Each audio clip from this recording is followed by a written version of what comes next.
Salut amigo, c'est Emilio, j'espère que tu vas bien aujourd'hui, j'espère que tu passes une bonne journée. Alors moi je suis bien arrivé en Thaïlande comme tu peux le voir, là je suis dans la piscine de la résidence dans laquelle je suis, j'ai loué une chambre sur Airbnb et par chance comme ça par hasard, il se trouve qu'il y a une piscine dans la résidence donc ça c'est plutôt cool. Bref, en fait aujourd'hui je voudrais te parler de quelque chose auquel je réfléchis depuis pas mal de temps maintenant. C'est tu sais là actuellement je suis parti à l'autre bout du monde tout seul, sans quasiment rien prévoir et c'est un truc qui vraiment peut faire peur, c'est normal. Du coup aujourd'hui je voulais partager avec toi une petite astuce qui va te permettre de surpasser la peur si tu as envie de faire quelque chose, je sais pas, n'importe quoi. Si tu as envie de faire un truc mais que tu n'arrives pas parce que tu es paralysé par la peur, cette astuce pourra beaucoup t'aider aujourd'hui. En fait je vais prendre une métaphore un petit peu foireuse, un petit peu bizarre. Imagine que tu sois en haut d'un pont et que tu doives sauter du pont. Me demande pas pourquoi parce que je sais pas, mais il faut que tu sautes de ce pont et tu as très peur de le faire, tu as vraiment les chocottes. Admettons que tu aies trop peur pour te lancer comme ça, que tu aies trop peur pour te jeter comme ça dans le vide, que ça te paralyse tellement ça te fait flipper. Mais en fait, dis-toi que pour sauter du pont, tu n'es pas forcément obligé de te jeter dans le vide comme ça. Il y a une autre méthode. Cette méthode la voilà. Tu peux tout simplement prendre par exemple un boulet, tu sais le genre de boulet qu'ils ont les prisonniers à la cheville.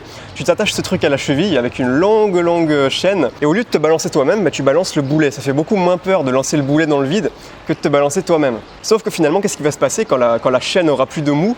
Tu seras entraîné, quoi que tu fasses, que tu le veuilles ou non, tu suivras le boulet. Sauf qu'en fait, de cette manière, si tu réfléchis, tu n'auras pas eu à te jeter d'un coup. Lancer le boulet en soi, c'est beaucoup plus facile que de te lancer toi-même, ça fait beaucoup moins peur. Mais pourtant, une fois que tu auras lancé le boulet, tu n'auras quand même plus le choix. Tu seras obligé d'y aller parce que le boulet va t'entraîner, que tu le veuilles ou non. Et bref, maintenant revenons en dehors de cette petite métaphore. Le boulet, c'est quoi à ton avis? Le boulet, c'est tout simplement l'engagement. Si tu as peur de faire un truc aujourd'hui, ce qu'il faut que tu fasses, c'est que tu t'engages à le faire. C'est que tu prennes un engagement qui te mette une pression sociale et qui agisse finalement exactement comme le boulet que tu vas lancer du haut du pont, qui va ensuite t'entraîner. Parce que ton engagement, il sera là. Et une fois que tu te seras engagé à faire ce qui te fait peur, le principe de cohérence, ta volonté d'être cohérent avec toi-même, avec tes décisions passées, fera que tu auras beaucoup plus de facilité à te lancer dans ce qui te fait peur, à te lancer dans le vide finalement. Ce principe de cohérence, il est très bien expliqué dans le livre Influence et manipulation de Robert Cialdini. C'est un livre que je te conseille, il est vraiment bien expliqué.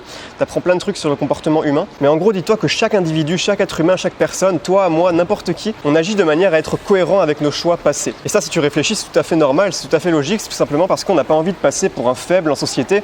On n'a pas envie de passer pour le mec qui sait pas ce qu'il veut, le mec qui tient pas ses engagements, tu sais. Et ce principe de cohérence, il peut vraiment nous aider pour nous mettre une pression positive, entre guillemets, une pression positive qui va nous aider à affronter nos peurs. Par exemple, admettons que tu aies peur de parler en public. Si tu as peur de parler en public, ce que tu peux faire, c'est tout simplement t'engager socialement, c'est-à-dire t'engager auprès de toutes les personnes que tu respectes le plus, les personnes que tu voudrais pas te décevoir. Si par exemple, il y a un moment où tu dois prendre la parole devant une centaine de personnes, tu vas dire à ces personnes que tu veux pas décevoir que tu vas le faire. Tu vas leur dire à la limite même, venez me voir, ça va être super. Et en soi, le fait de faire ça, le fait de s'engager comme ça, c'est pas si difficile. C'est pas ça qui va te demander le plus d'efforts. Ce qui va te demander le plus d'efforts, c'est ensuite de faire ton discours devant les 100 personnes. Sauf que quand tu arriveras à ce moment où tu devras monter sur scène pour faire ton discours, là tu n'auras plus le choix parce que tu auras déjà mis au courant les personnes que tu respectes, que tu vas le faire et tu n'auras pas envie de les décevoir et finalement cette pression sociale liée au principe de cohérence sera plus forte que la peur. Un autre exemple maintenant, celui-là c'est tout simplement le mien, c'est que je suis parti ici et je me suis engagé à l'avance, je me suis engagé mi-décembre en achetant mes billets d'avion à l'avance, en réservant aussi le Airbnb dans lequel je suis là à l'avance et une fois que j'avais tout réservé, il n'y avait plus de retour en arrière, j'avais plus moyen de me désister, de faire mon fragile et de fuir. Et encore une fois, réserver le billet d'avion, prendre une chambre, ça fait pas peur, c'est pas ça qui fait peur. Donc ça, c'est pas difficile. Et finalement, c'est le faire qui est difficile, sauf qu'une fois que tu te seras engagé de cette manière, tu seras obligé de faire face à la difficulté, tu n'auras pas le choix. Et peut-être que tu vas passer un sale quart d'heure, tu vois, même c'est sûr que tu vas passer un sale quart d'heure parce que tu vas être confronté à tes peurs, tu vas être confronté à ce que tu ne connais pas, tu vas sortir de ta zone de confort tout simplement. Mais je t'ai déjà expliqué de façon à maintes reprises que rester dans ta zone de confort, c'est mourir à petit feu. Donc voilà, aujourd'hui, je voulais juste te dire, si tu as peur de quelque chose, pense à cette petite métaphore du boulet. Imagine que tu es en haut d'un pont et qu'au lieu de sauter, tu peux tout simplement t'attacher un boulet à la cheville et balancer le boulet dans le vide et tu seras entraîné automatiquement avec lui. Donc voilà amigo, si aujourd'hui tu as peur encore de faire quelque chose, s'il y a quelque chose que tu dois faire, tu sais que tu dois le faire, mais que tu as peur de te lancer, engage-toi tout simplement. Construis un engagement solide qui soit plus fort que la peur. Il faut que ton engagement puisse écraser la peur.